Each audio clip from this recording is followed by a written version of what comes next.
Hey everyone, Rene Bastarache with the American School of Hypnosis, and I'd like to welcome you here today to our live YouTube video.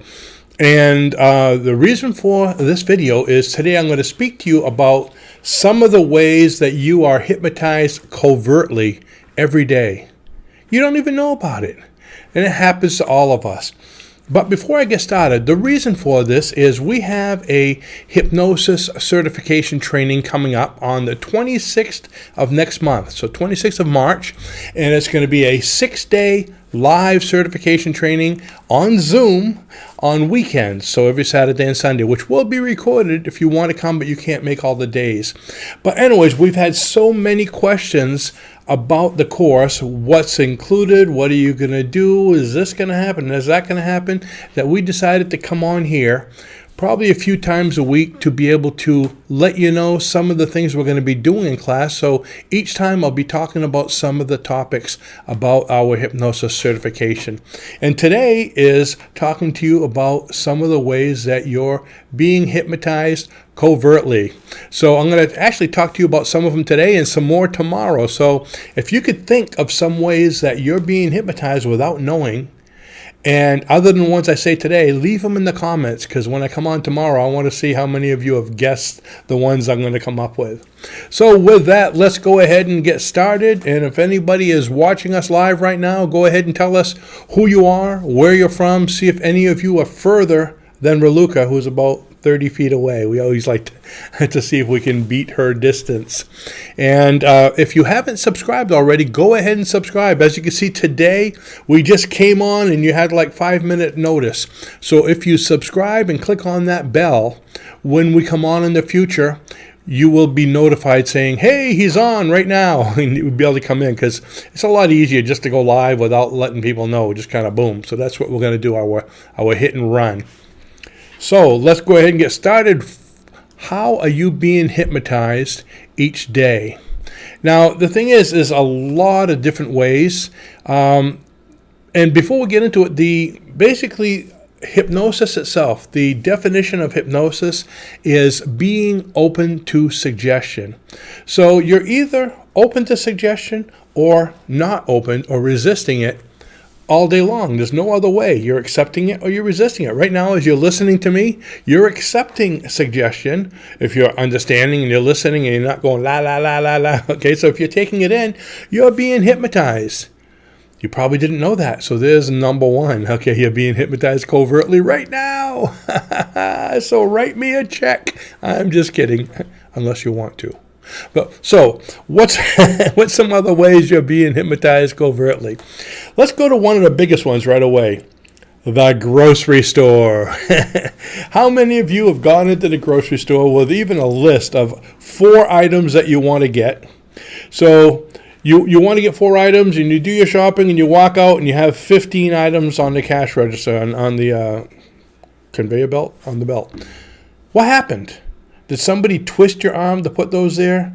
Okay, that's a form of hypnosis. I'll call it grocery store hypnosis.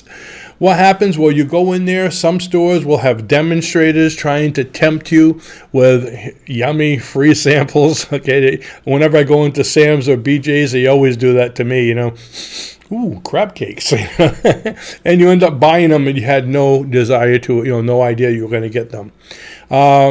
The scent of fresh baked goods.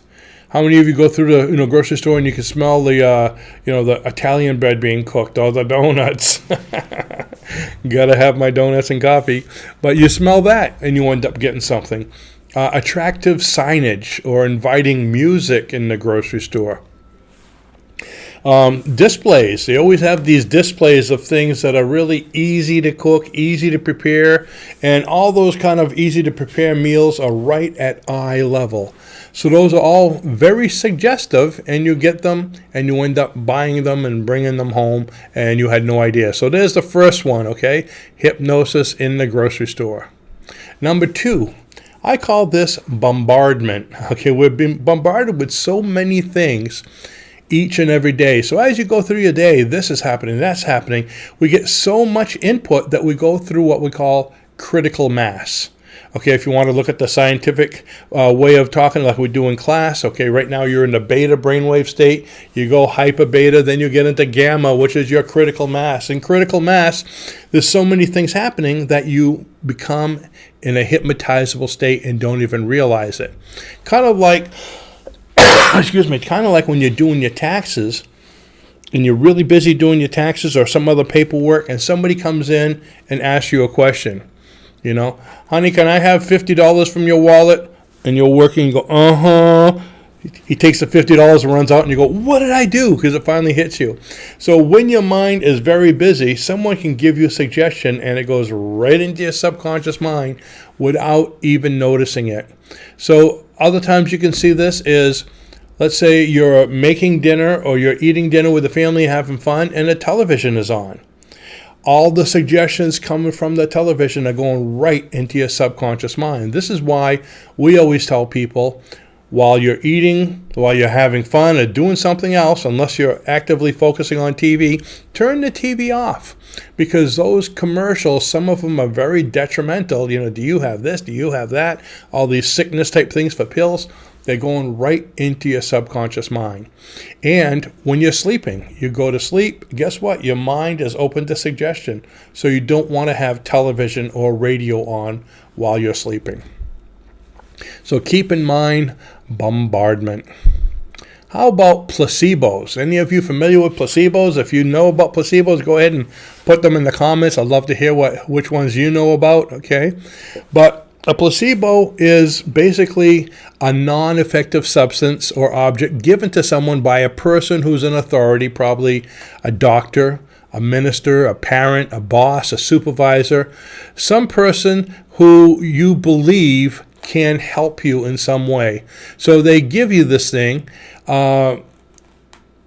based on the power of suggestion that you think is going to help you. So you believe it, and it happens when it probably doesn't have any effect at all. Sort of like a sugar pill. Doctor gives you a sugar pill, and a lot of these control studies, blind studies, they give you a sugar pill, and you think it's the real pill, and you get cured, and it was just sugar.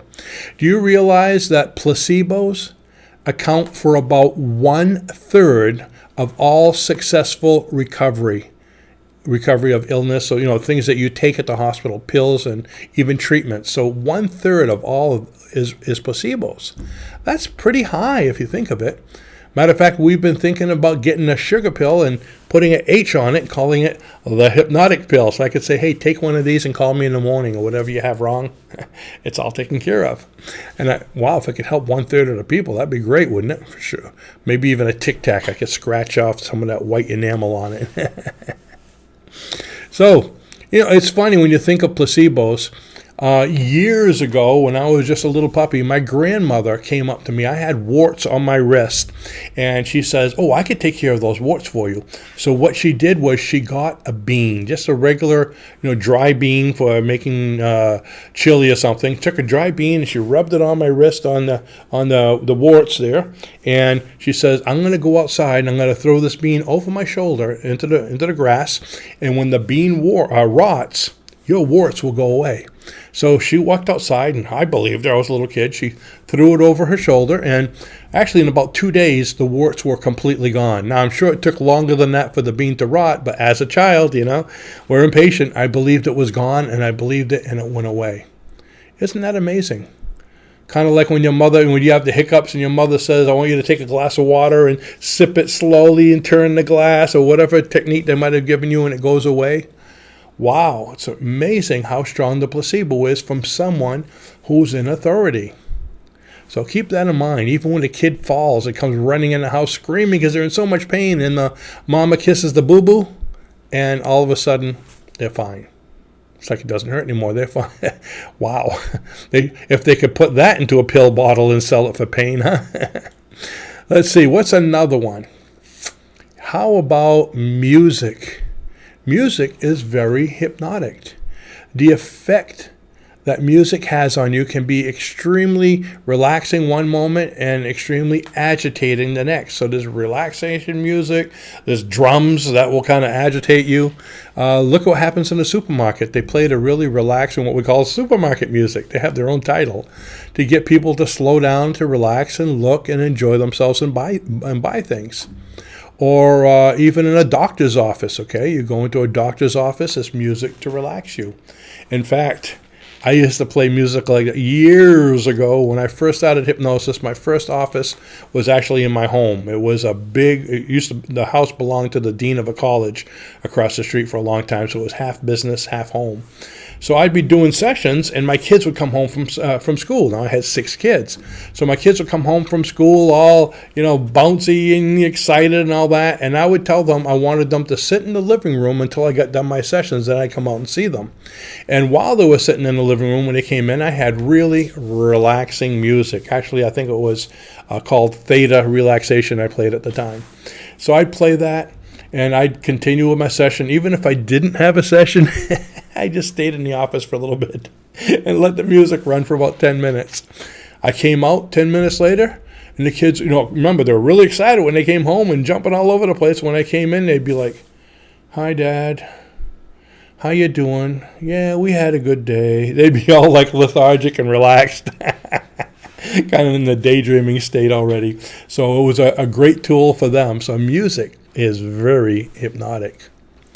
Let's see, I don't want to give you too many because I don't want to keep you here all day long. So how about, I'll give you one more. The fear of deadlines or loss. Think of how much of a motivator is, okay? Creating a solution and creating a problem and then giving a solution.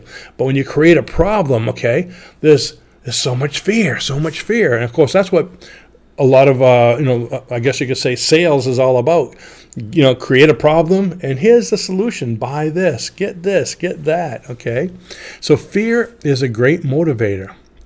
Fear is also a powerful tool for accepting suggestions. Think of how successful it's used in pretty much every walk of life, from sales to government to religion to family and school, work, and everything else. Here's some examples, okay? You've probably heard these before. Call now. We only have 2 left on hand, and the sale ends tomorrow. Okay, so you got to call now. We only have 2 left. The fear, I'm going to miss it, so you call right away. Or a parent comes in and keep the noise down in your room, or you'll be punished. You'll be, what do they call that there when you grounded? Been so many hundreds of years, I can't remember being grounded. Okay. If you don't meet, your boss says, if you don't meet the 12 o'clock deadline, you're fired. Oh, there's a good motivator. Okay, so you can see you're being hypnotized or you're given suggestion all the time and don't realize it. Buy the best security systems for your house just in case you get broken into. Okay, call your doctor now before something happens to you. So fear, okay, it's a great motivator. And again, it's suggestion. It's the power of suggestion. You can see it very strong there. So those are just a few ways you're being hypnotized each day. Probably some of those happen to you today. Probably all of them, okay? So covertly, you don't know what's being done. But the great thing about it is once you understand them, you can catch them. And you have a choice of just letting it happen to you, or instead of reacting, acting.